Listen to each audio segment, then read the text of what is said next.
یہ کہانی ہے ایک ایسے بادشاہ کی جو اپنی رعایا پر ظلم کرتا رہا لیکن انجام میں سب کچھ کھو بیٹھا۔ ایک وقت تھا جب ایک عظیم محل میں ایک مغرور بادشاہ رہتا تھا۔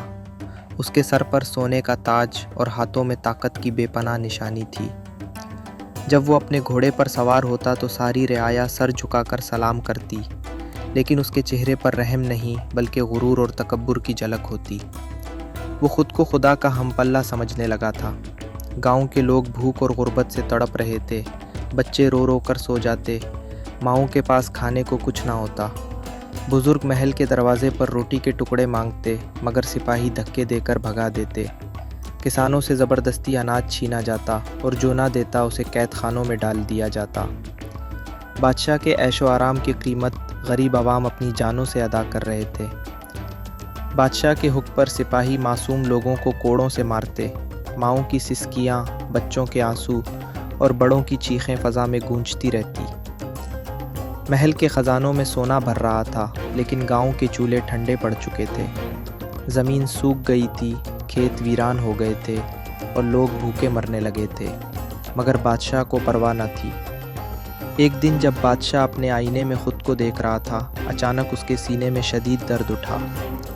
وہ تاجدار جو سب پر حکم چلاتا تھا اب کمزور اور ناتواں ہو گیا۔ محل کے حکیم دوڑتے ہوئے آئے، جڑی بوٹیاں اور دوائیں لائے، لیکن سب بے اثر۔ سپاہی خوفزدہ تھے کیونکہ پہلی بار ان کا بادشاہ کمزور دکھائی دے رہا تھا۔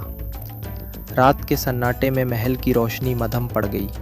بادشاہ کے ہاتھ کانپنے لگے، سانسیں پھولنے لگیں۔ وہ پانی کے لیے ترستا لیکن سکون نہ ملتا۔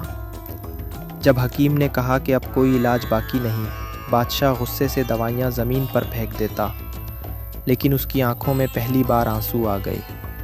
وہ طاقتور بادشاہ اب موت کے خوف میں کانپ رہا تھا۔ وہ قلعے سے باہر نکلا، رعایا کے سامنے آیا۔ اب وہ غرور میں نہیں بلکہ عاجزی سے جھکا ہوا تھا۔ اس نے کسانوں اور بڑوں سے کہا، مجھے بچا لو، مجھے معاف کر دو۔ لیکن وہی لوگ جو کل تک اس کے سامنے سر جھکاتے تھے اب خاموش کھڑے تھے۔ کسی نے اس کی مدد نہ کی کیونکہ وہ سب اس کے ظلم کا شکار ہو چکے تھے۔ بادشاہ تاج سے محروم ہو گیا، اکیلا زمین پر بیٹھا رو رہا تھا۔ محل اجڑ گیا، دروازے ٹوٹ گئے اور اندھیرا چھا گیا۔ پرندے اور گدھ محل کی فصیل پر منڈلانے لگے۔